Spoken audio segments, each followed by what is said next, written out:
Hello friends, welcome to my YouTube channel AV Academy. दोस्तों, मैं हूं श्वेता और आप सभी का स्वागत है मेरे यूट्यूब चैनल एवी एकेडमी के साथ। दोस्तों, आज का हम अपने क्लास को शुरू करेंगे। ईवीएस के अंतर्गत इम्पॉर्टेंट क्वेश्चन को डिस्कस करेंगे जो कि सीटेट के एग्जाम के पॉइंट ऑफ व्यू से बहुत ही ज़्यादा इम्पॉर्टेंट है। दोस्तों, क्लास शुरू करने से पहले अगर आपने हमारे यूट्यूब चैनल एवी एकेडमी को सब्सक्राइब नहीं किया है तो सब्सक्राइब कर लें, बेल आइकन को दबा दें ताकि लेटेस्ट अपडेट आपको मिलता रहे। चलिए शुरू करते हैं आज की क्लास को। पहला क्वेश्चन है हमारा, निम्नलिखित में से कौन अंतर्राष्ट्रीय ख्याति प्राप्त वेट लिफ्टर हैं? Option number A Sunita Williams, option number B Bachendri Pal, option number C Suryamani, option number D Karnam Malleswari. तो इसका सही जवाब क्या होगा आप लोग भी जानते हैं, अगर नहीं जानते हैं तो जान ले, कर्णम मल्लेश्वरी इसका सही जवाब होगा। दोस्तों, एनसीईआरटी से रिलेटेड क्वेश्चन पूछा गया है, तो एनसीईआरटी से रिलेटेड जो भी इम्पोर्टेंट पॉइंट है सबको मैंने नोट्स के माध्यम से नोट्स बनाकर वीडियो के माध्यम से इस चैनल पे अपलोड किए हैं। अगर आपने उस वीडियो को नहीं देखा है तो देख ले, एनसीईआरटी से रिलेटेड होगा जो कि बहुत ही ज़्यादा इम्पोर्टेंट नोट्स को वहाँ उस वीडियो में डिस्कस किया गया है। तो सारा का सारा क्वेश्चन उसी वीडियो से पूछा जाता है, मतलब उसी एनसीईआरटी बुक से पूछा जाता है। तो जितने भी इम्पोर्टेंट क्वेश्चन है सबको वहाँ पे डिस्कस किया गया, आप लोग ज़रूर उस वीडियो को देखें। तो चलिए शुरू करते हैं नेक्स्ट क्वेश्चन को। नीचे दिया गया कौन सा एक समूह जड़ों का है? ये भी रिपीटेड क्वेश्चन है जो कि सीटेट कितनी बार पूछ चुका है। ऑप्शन नंबर ए चुकंदर आलू अदरक, ऑप्शन नंबर बी गाजर हल्दी अदरक, ऑप्शन नंबर सी शकरकंदी मूली और हल्दी, ऑप्शन नंबर डी गाजर चुकंदर और मूली। तो सही जवाब क्या होगा हमारा? सही जवाब होगा ऑप्शन नंबर डी गाजर चुकंदर और मूली जो है, जो कि जड़ है, जड़ों के समूह है। चलिए नेक्स्ट क्वेश्चन देखते हैं। रेगिस्तानी ओक नाम का एक वृक्ष, एक पेड़ है जो पाया जाता है। अब रेगिस्तानी ओक कहाँ पाया जाता है? ये भी क्वेश्चन बहुत बार सीटेट पूछ चुका है। ऑप्शन नंबर ए है हमारा अबू धाबी में, ऑप्शन नंबर बी है ऑस्ट्रेलिया में, ऑप्शन नंबर सी है राजस्थान के रेगिस्तानों में, ऑप्शन नंबर डी है संयुक्त अरब अमीरात के रेगिस्तानों में। तो बताइए रेगिस्तानी ओक कहाँ पाया जाता है? ऑप्शन नंबर बी है हमारा और ऑस्ट्रेलिया में रेगिस्तानी ओक नामक पेड़ पाया जाता है। चलिए नेक्स्ट क्वेश्चन है हमारा, निपेथिंस वह पौधा है जो शिकार करता है के विषय में नीचे दिए गए कथनों पर विचार कीजिए। यह पौधा, ऑप्शन नंबर ए, यह पौधा ऑस्ट्रेलिया, इंडोनेशिया और भारत के मेघालय राज्य में पाया जाता है। ऑप्शन नंबर बी, इसका आकार घड़ी जैसा होता है, इसका मुंह एक पत्ती से ढका होता है। ऑप्शन नंबर सी है, यह केवल छोटे कीड़े मकोड़े को फंसाकर उनका शिकार करता है। ऑप्शन नंबर डी है, यह कीड़े छोटे कीड़े मकोड़े को खींचने के लिए मोहक आवाज निकालता है, इनमें फंस जाते हैं और बाहर नहीं निकल पाते हैं। तो इसका सही जवाब क्या होगा? सो देना है। नीचे देखिए क्या किया, नीचे जो इनमें से सही कथन को चुनना है। ऑप्शन ए में है केवल ए और बी, ऑप्शन बी में है केवल ए और सी, ऑप्शन सी में है केवल बी और डी, और ऑप्शन डी में है ए बी और सी। तो हमारा सही जवाब जो होगा इसका क्या होगा? तो हमारा सही जवाब है ऑप्शन ए, जिसमें केवल ए और बी है, जो हमारा सही है क्योंकि यह पौधा ऑस्ट्रेलिया, इंडोनेशिया और भारत के मेघालय राज्य में पाया जाता है। इसका आकार घड़े जैसा होता है, इसकी मुंह एक पत्ती से ढका होता है। चलिए नेक्स्ट है, देखिए इसमें जो है मोहक आवाज निकालता है, तो जो मोहक आवाज नहीं निकालता है, सुगंध निकालता है। सुगंध की वजह से, इसकी सुगंध की वजह से कीड़े आकर्षित होते हैं इसमें। चलिए नेक्स्ट क्वेश्चन देखते हैं। भारत की आज़ादी से पहले महात्मा गांधी ने जिस दांडी के समुद्र तट तक अपनी प्रसिद्ध यात्रा की थी वह भारत के नीचे किस राज्य में स्थित है? यानी कि पूछ रहा है क्वेश्चन हमारा कि गांधी जी ने जो दांडी यात्रा शुरू की थी समुद्र तट के पास, जो अब भारत में स्थित कौन से राज्य में स्थित है, मतलब वो कहाँ से शुरू किए थे, सो क्वेश्चन पूछा जा रहा है। तो ऑप्शन ए है हमारा आंध्र प्रदेश, ऑप्शन बी है कर्नाटक, ऑप्शन सी है महाराष्ट्र और ऑप्शन डी है गुजरात। तो इसका सही जवाब होगा गुजरात, क्योंकि गुजरात से ही दांडी यात्रा को शुरू किए थे गांधी जी।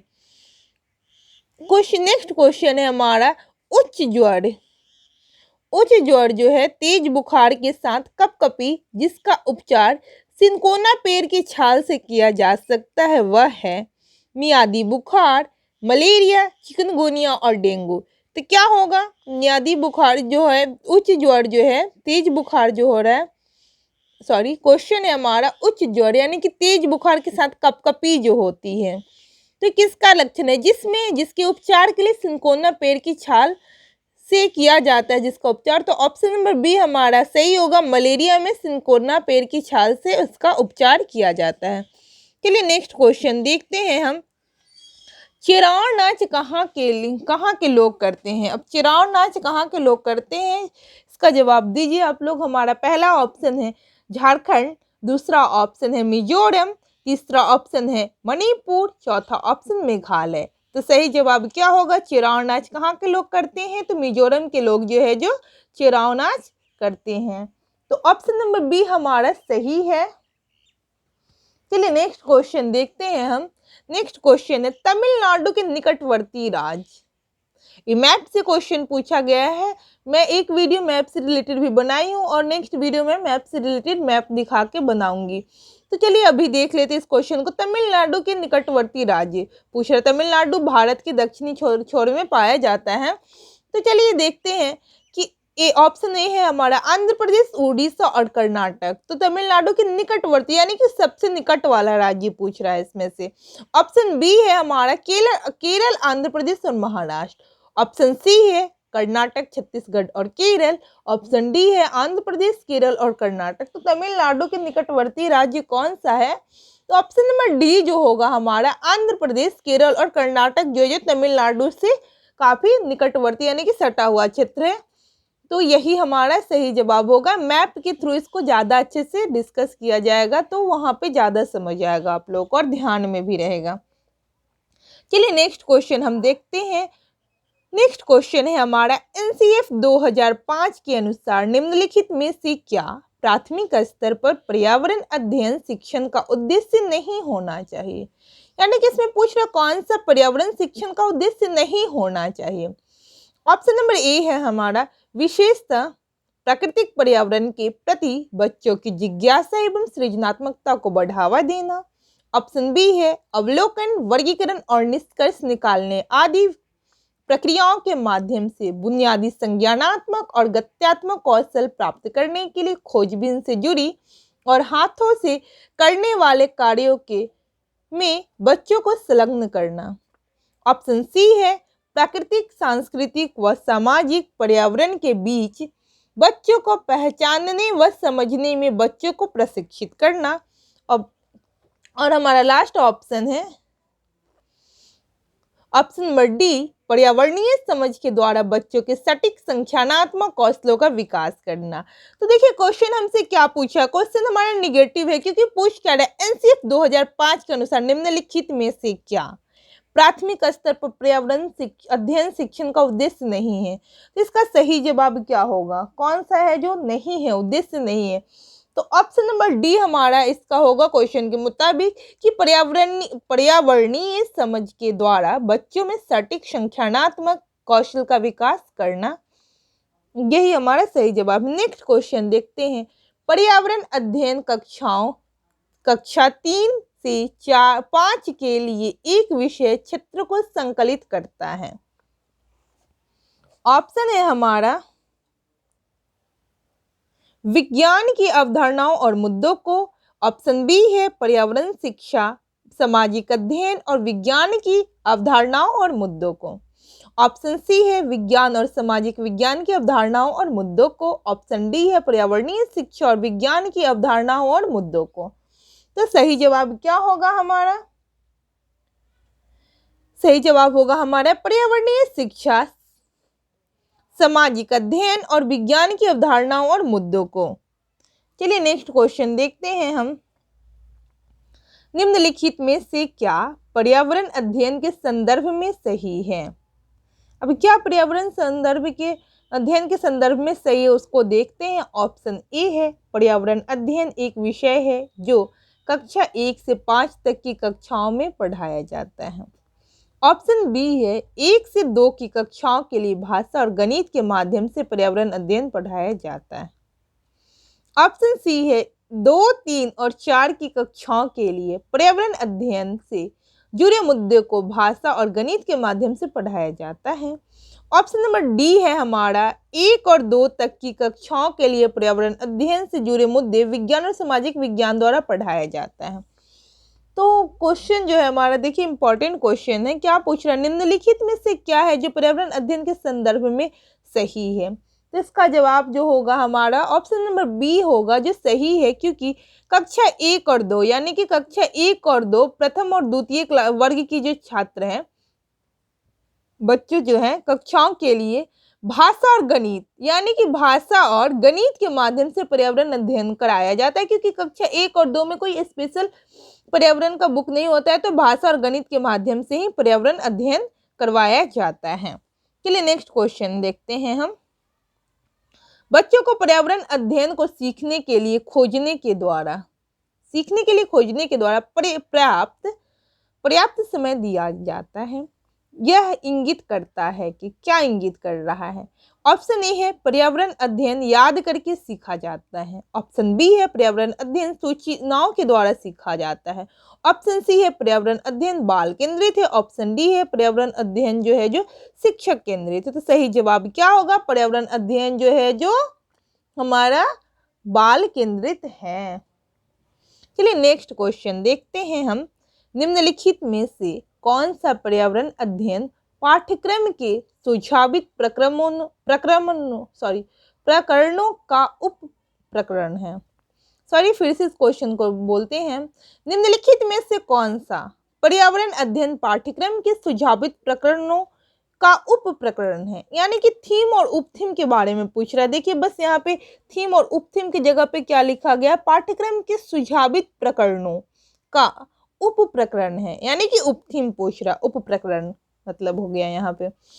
तो ऑप्शन ए है हमारा परिवार और मित्र, ऑप्शन बी है भोजन, ऑप्शन सी है जानवर और ऑप्शन डी है हम चीज कैसे बनाते हैं। तो उप थीम उप प्रकरण क्या है, तो दोस्तों हमने वीडियो में डिस्कस किया था एनसीईआरटी नोट्स वाले में कि 6 थीम और 4 उप थीम है। जहाँ पे उप थीम पूछ रहा है तो चलिए पहले क्वेश्चन को डिस्कस करते हैं, मतलब आंसर इसका बता देते हैं, फिर हम उप थीम और थीम को भी एक नज़र देख लेंगे। तो अभी उप थीम क्या होगा इस क्वेश्चन के माध्यम से, तो उप थीम हमारा जानवर है, यानी कि ऑप्शन नंबर सी जो है जो हमारा सही जवाब होगा, यही उप थीम है, बाद बाकी जो है जो थीम है। तो दोस्तों हम बताए थे आप लोगों की कि एनसीएफ 2005 के अनुसार जो है जो पर्यावरण शिक्षा को जो है जो बांटा गया है थीम और उप थीम में, जिसमें 6 थीम और 4 उप थीम है। 6 थीम में जो है हमारा पहला है परिवार एवं मित्र, दूसरा थीम है हमारा भोजन, तीसरा थीम हमारा पानी या जल, चौथा थीम है हमारा आवास, पांचवा थीम यात्रा और छठा जो है थीम जो है हम चीज कैसे बनाते हैं। तो यह 6 जो है जो थीम है हमारे, यानी कि प्रक्रम, यानी कि इस क्वेश्चन में प्रकरणों की बात की गई है, तो ये हमारा 6 जो हो गया जो प्रकरण हो गया। और उप प्रकरण यानी कि उप थीम, 4 उप थीम हम बताए थे। जो 4 उप थीम जो है जो किसका उप थीम है, तो परिवार एवं मित्र जो है पहला थीम, उसका 4 उप थीम है। उप थीम यानी कि निकटवर्ती भी बोल सकते हैं इसको। यहाँ पे जैसे इस क्वेश्चन में देखिए उप प्रकरण बोला है, तो अलग अलग नाम से इस क्वेश्चन को थोड़ा सा घुमाया जाता है। तो चलिए 4 उप थीम जो है इसको देखते हैं। तो परिवार एवं मित्र के 4 उप थीम है। जो हमारा पहला उप थीम है आपसी संबंध, दूसरा उप थीम है काम और खेल, तीसरा उप थीम है जानवर और चौथा उप थीम है पौधा।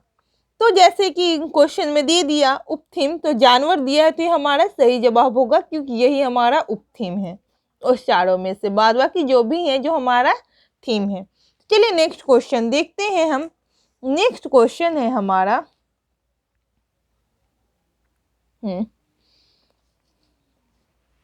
निम्नलिखित में से क्या पर्यावरण अध्ययन के शिक्षक के लिए वांछनीय गतिविधि है। ऑप्शन ए है विभिन्न कक्षाओं के बहुसांस्कृतिक क्षेत्रों को संबोधित करना।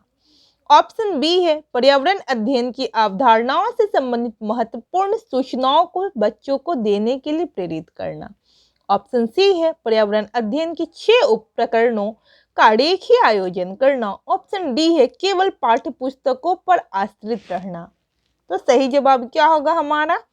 ऑप्शन नंबर ए विभिन्न कक्षाओं के बहुसांस्कृतिक क्षेत्रों को संबोधित करना जो होगा, जो हमारा सही जवाब होगा। चलिए अब नेक्स्ट क्वेश्चन देखते हैं। नेक्स्ट क्वेश्चन हमारा क्या है? निम्नलिखित में से क्या पर्यावरण अध्ययन में बच्चों के द्वारा ज्ञान की रचना में महत्वपूर्ण है? ऑप्शन ए बच्चों का सक्रिय भाग लेना। ऑप्शन बी बच्चों के समुदाय के सदस्य।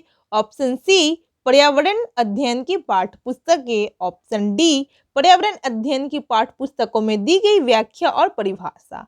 तो सही जवाब क्या होगा आप लोग बताइए। ऑप्शन ए में है ए, बी और सी। ऑप्शन बी में है केवल ए और सी। ऑप्शन सी में ए, सी और डी। ऑप्शन डी में है केवल सी। तो सोचिए और इसका जवाब दीजिए आप लोग, क्या होगा सही जवाब? पर्यावरण अध्ययन में बच्चों के द्वारा ज्ञान की रचना में महत्वपूर्ण है। तो सही जवाब क्या होगा आप लोग बताइए।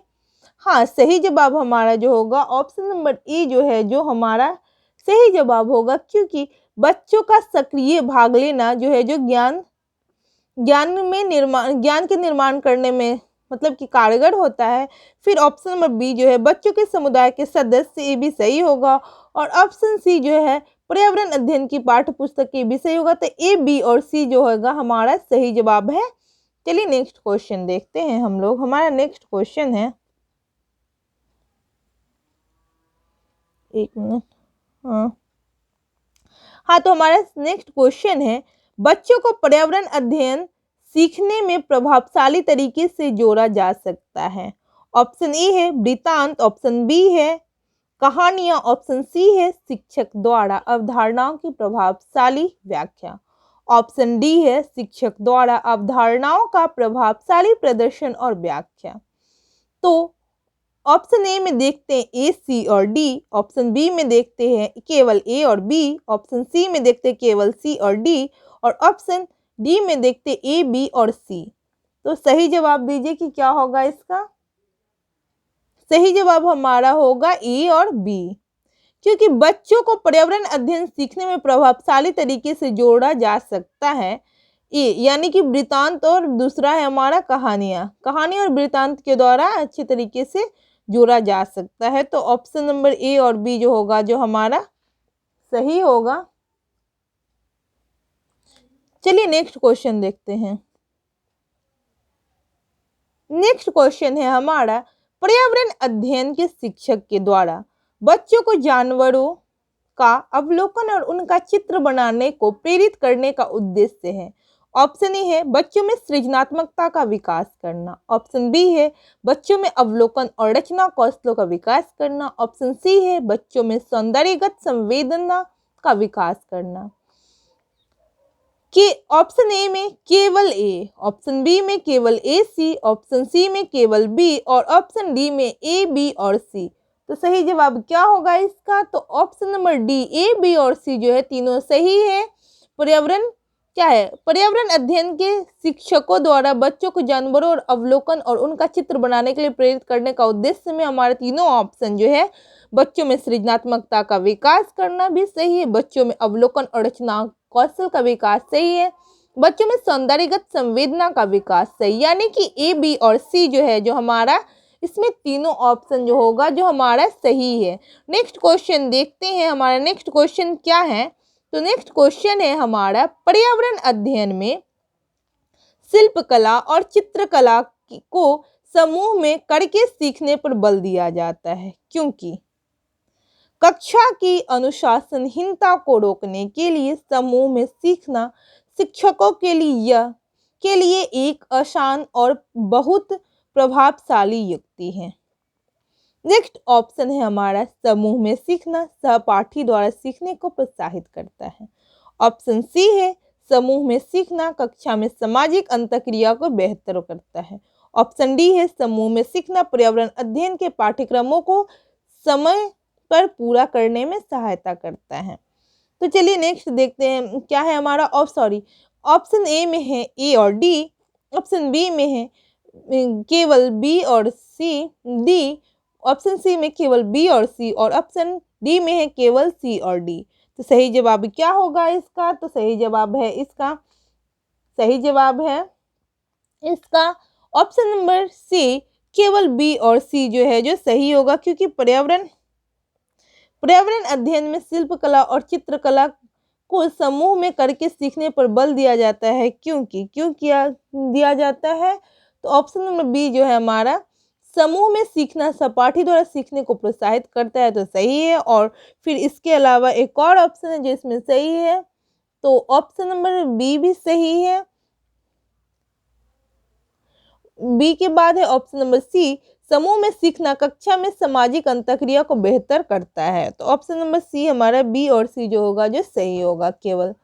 चलिए नेक्स्ट क्वेश्चन देखते हैं हम लोग। निम्नलिखित में से क्या पर्यावरण अध्ययन को सीखने का सबसे प्रभावशाली संसाधन है? सबसे प्रभावशाली संसाधन क्या है? ऑप्शन ए परिवार के सदस्य, ऑप्शन बी है हमारा समुदाय के सदस्य, ऑप्शन सी है हमारा समाचार पत्र, ऑप्शन डी है कक्षा। तो ऑप्शन ए केवल डी, ऑप्शन बी केवल सी और डी, ऑप्शन सी केवल ए बी और सी और ऑप्शन डी में है केवल ए और बी। तो सही जवाब क्या होगा? आप लोग बताइए इसका सही जवाब क्या होगा? तो पर्यावरण अध्ययन को सीखने का सबसे प्रभावशाली संसाधन क्या है? तो सबसे प्रभावशाली संसाधन जो है जो ए बी और सी यानी कि परिवार के सदस्य, समुदाय के सदस्य और समाचार पत्र जो है जो हमारा ए बी और सी जो होगा यही हमारा ऑप्शन है। चलिए नेक्स्ट देखते हैं हम। नेक्स्ट क्वेश्चन है हमारा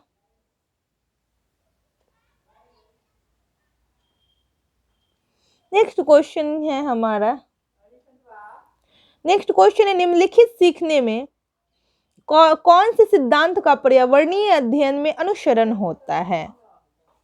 तो क्या अनुसरण होगा? ऑप्शन ए है वैश्विक से स्थानीय, ऑप्शन बी है अमूर्त से मूर्त, ऑप्शन सी है अज्ञात से ज्ञात और ऑप्शन डी है ज्ञात से अज्ञात। तो सही जवाब क्या होगा? तो हमारा सही जवाब होगा ऑप्शन नंबर डी, ज्ञात से अज्ञात जो है जो सही है। नेक्स्ट क्वेश्चन देखते हैं हम लोग। नेक्स्ट क्वेश्चन है निम्नलिखित में से कौन सा पर्यावरण अध्ययन में सीखने का रचनात्मक आकलन का साधन नहीं है? रचनात्मक आकलन का साधन नहीं है, सो क्वेश्चन पूछ रहा। Option A portfolio, option B क्रम निर्धारण मापनी, ऑप्शन सी वर्ण अभिलेख, ऑप्शन डी वार्षिक उपलब्धि परीक्षण। तो सही जवाब क्या होगा? इसका सही जवाब होगा वार्षिक उपलब्धि परीक्षण जो होगा जो सही होगा, क्योंकि नहीं पूछ रहा है यानी कि निगेटिव क्वेश्चन है हमारा, तो इस चीज को ध्यान दीजिएगा आप लोग, नहीं वाले क्वेश्चन में गलत नहीं करना है। चलिए नेक्स्ट क्वेश्चन देखते हैं हम। हमारा नेक्स्ट क्वेश्चन है निम्नलिखित में से किसको पर्यावरण अध्ययन में बच्चों के आकलन से दूर करना चाहिए? ऑप्शन ए बच्चों के उत्तरों को सही या गलत में आंकना, ऑप्शन बी कक्षा 5 के ईवीएस पाठ्य पुस्तक में प्रत्येक पाठ के अंत में दिए गए आज हमने क्या सीखा पर चर्चा, ऑप्शन सी आकलन के संकेतकों का उपयोग, ऑप्शन डी बच्चों के सीखने के गुणात्मक आकलन। तो क्या होगा इसका सही जवाब? ऑप्शन नंबर ए बच्चों के उत्तरों को सही या गलत में आंकना जो होगा जो हमारा सही होगा, क्योंकि चलिए नेक्स्ट क्वेश्चन देखते हैं हम। कक्षा 5 की शिक्षक एक क्रियाकलाप का संचालन करती है जिसमें वह कक्षा में के बच्चों से फर्श पर चीनी के कुछ दाने डालने को कहती है, उनको चींटियों के आने का इंतजार करने को कहती है। तो अब बच्चों को इस क्रियाकलाप के अर्थपूर्ण सीखने को मिल सकता है यदि शिक्षक बच्चों को ऑप्शन ए है बच्चों को क्रियाकलाप का अवलोकन करने को प्रेरित करती है। ऑप्शन बी है बच्चों को अपने अनुभव साझा करने को प्रेरित करती है। ऑप्शन सी है बच्चों को क्रियाकलाप का अवलोकन, अनुभव साझा और उस पर चर्चा करने को प्रेरित करती है। ऑप्शन नंबर डी है बच्चों को क्रियाकलाप से संबंधित प्रश्नों को घर से करने को प्रेरित करती है। तो इसका सही जवाब क्या होगा? सही जवाब होगा कि बच्चों को, ऑप्शन नंबर सी, बच्चों को क्रियाकलाप का अवलोकन, अनुभव साझा और उस पर चर्चा करने को प्रेरित कर रही है। तभी तो क्या करवा रही है कि चीनी फर्श पर कुछ चीनी के दाने को छींटकर और चींटी आने का इंतजार करवा रही, ताकि इससे अवलोकन, अनुभव और अवलोकन कर सकेगा बच्चा, अनुभव साझा करेगा और उस पर चर्चा कर सकेगा। इसलिए चलिए नेक्स्ट क्वेश्चन देखते हैं हम। हमारा नेक्स्ट क्वेश्चन है, नीचे दी गई सूची पर विचार कीजिए। कछुआ, घड़ियाल, कौवा, बत्तख, मछली। इस सूची में निम्नलिखित में से कौन सा दूसरे से भिन्न है? मछली, ऑप्शन बी कौवा, ऑप्शन सी घड़ियाल और ऑप्शन डी कछुआ। तो क्या सही जवाब होगा हमारा? बी कौवा। चलिए नेक्स्ट क्वेश्चन देखते हैं, क्योंकि इनमें से अलग कौन सा है, तो यही है कौवा जो है जो अलग है। चलिए नेक्स्ट क्वेश्चन देखते हैं। कॉलम ए और कॉलम बी। कॉलम ए में है शहर और राज्य, और कॉलम बी में है, यानी कि कॉलम सेकंड में क्या है, अत्यधिक पसंद का भोजन। कॉलम एक में राज्य और शहर, और अत्यधिक पसंद का भोजन जो कॉलम 2 में दिया गया। तो इसका मिलान करना है। हांगकांग, केरल, कश्मीर और गोवा। तो हांगकांग में क्या है, तो देखते हैं इधर। पहला दिया किसी भी करी के साथ उबला हुआ टैपिकोआ। तो टैपिकोआ की बात की गई है और करी की बात की गई है, तो कहाँ की विशेषता है, तो केरल की विशेषता, यानी कि बी का 1 जो होगा जो सही होगा, क्योंकि केरल में ही करी जो बनती है उसमें टैपिकोआ डाल के बनती है। तो ऑप्शन नंबर बी का होगा ए। चलिए नेक्स्ट मिलाते हैं। सरसों के तेल से बनी मछली कहाँ का फेमस है? सरसों के तेल से बनी हुई मछली तो है हांगकांग, कश्मीर और गोवा। तो होगा हमारा क्या होगा सही जवाब? सो बताइए। तो सरसों के तेल से बनी जो मछली है हमारा, जो कहाँ का फेमस है, तो सरसों के तेल की जो मछली बनी हुई है वो है कश्मीर की फेमस। ठीक है, चलिए नेक्स्ट देखते हैं हम लोग। नेक्स्ट है हमारा नारियल के तेल में बनी समुद्री मछली कहाँ का होगा फेमस है? तो गोवा का। ठीक है, अब बच्चा चौथा है हमारा छोले भटूरे, और पांचवा है पकाया हुआ सांप। तो हांगकांग के जो लोग हैं जो सांप को खाते हैं, पकाया हुआ सांप, या फिर हांगकांग में जो सांप को खाते हैं उस डिश का नाम है लिंग हुफेन। ये भी आप लोग पढ़े होंगे। तो चलिए हमारा ये बन गया। अब यहाँ पे देखते हैं तो हमारा कौन सा कॉलम सही होगा, सो देखना है इसमें। तो कॉलम ए और कॉलम बी के मदों से सही मिलान करें, तो हम लोग सही मिलान कर चुके हैं वहाँ पे। तो इसका जवाब जो होगा हमारा, इसका जवाब जो होगा सो बी होगा, क्योंकि ए का 5 है, बी का 1 है और सी का 2 है और डी का 3 है, जो हम लोग पीछे मिलान कर चुके हैं वहाँ पे। चलिए नेक्स्ट देखते हैं हम लोग। नेक्स्ट क्वेश्चन है हमारा, नीचे दिए गए पक्षियों को कौन सी प्रजाति झटके से अपनी गर्दन आगे पीछे करती है? ऑप्शन ए उल्लू, ऑप्शन बी कौवा, ऑप्शन सी बसंत गौरी और ऑप्शन डी मैना। तो क्या होगा? मैना जो है जो झटके से अपने गर्दन को आगे पीछे करती है। उल्लू वाले ऑप्शन में कंफ्यूज मत कीजिएगा। उल्लू जो अपने गर्दन पीछे तक घुमा लेता है, लेकिन झटके से आगे पीछे कौन सा पक्षी करता है? तो मैना है जो झटके से गर्दन को घुमाता है, आगे पीछे करता है। चलिए नेक्स्ट क्वेश्चन। घड़ों के नीचे दिए गए विवरणों पर विचार कीजिए। राजस्थान के गांव के लोग मिट्टी के घड़ों जिनकी छतें कंटीली झाड़ियां की होती हैं में रहते हैं। मनाली हिमाचल प्रदेश के घर बांसों के खंभों पर बनाया जाता है। लेह में पत्थर के 2 मंजिले घर बनाए जाते हैं। नीचे की मंजिल पर जरूरत के सामान और जानवर रखते हैं। और इनमें से सही कथन कौन सा है उसको चूज करना है। ऑप्शन नंबर ए में है ए और बी, ऑप्शन नंबर बी में है बी और सी, ऑप्शन नंबर डी में है ए और सी, ऑप्शन नंबर सी में है ए और सी और ऑप्शन नंबर डी में केवल सी है। तो सही जवाब क्या होगा इसका? तो सही जवाब हमारा होगा ए और सी, क्योंकि राजस्थान में गांव के लोग जो है जो मिट्टी के घरों में उनकी छतें कंटीली झाड़ियों की होती है में रहते हैं। सही है। मनाली हिमाचल प्रदेश के घर बांसों के खंभों पर बनाए जाते हैं तो गलत है, क्योंकि ये घर जो है जो बांस के खंभों पर जो घर बनाया जाता है वह असम में बनाया जाता है, न कि मनाली हिमाचल प्रदेश में ऐसा घर बनता है। तो ये गलत ऑप्शन है हमारा। नेक्स्ट है हमारा लेह में पत्थर के 2 मंजिले घर बनाए जाते हैं। नीचे की मंजिल पर जरूरत के सामान और जानवरों को रखते तो सही है। तो ए और सी हमारा सही होगा, यानी कि ऑप्शन नंबर सी ए और सी सही जवाब है इसका। नेक्स्ट क्वेश्चन है और आज का लास्ट क्वेश्चन है, तो देखते हैं इसको अच्छे से समझते हैं। हाथियों के विषय में नीचे दिए गए कथनों पर विचार कीजिए। ऑप्शन नंबर ए, हाथी बहुत कम आराम करता है। यह एक दिन में केवल 2 से 4 घंटे ही सोता है। ये सही है। एक बड़ा हाथी एक दिन में 200 किग्रा से अधिक पत्तियां खा लेता है। चलिए नेक्स्ट देखते हैं। इन्हें पानी और कीचड़ में खेलना बहुत भाता है। इनसे इनके शरीर को ठंडक मिलता है। तो ये भी सही है। किसी हाथी के झुंड में सबसे बुजुर्ग हाथी ही सभी फैसले लेते, तो ये भी सही है। तो चलिए हमारा सही जवाब क्या होगा सो बताइए आप लोग।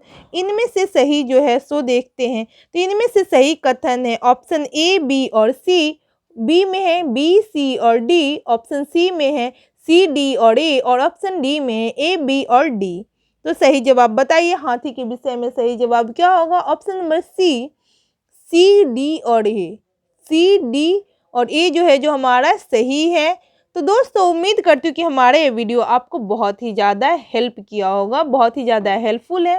दोस्तों अगर हमारा ये वीडियो पसंद आया होगा तो इस वीडियो को लाइक करें, शेयर करें एंड सब्सक्राइब करें हमारे यूट्यूब चैनल AV Academy को। Thanks for watching my video.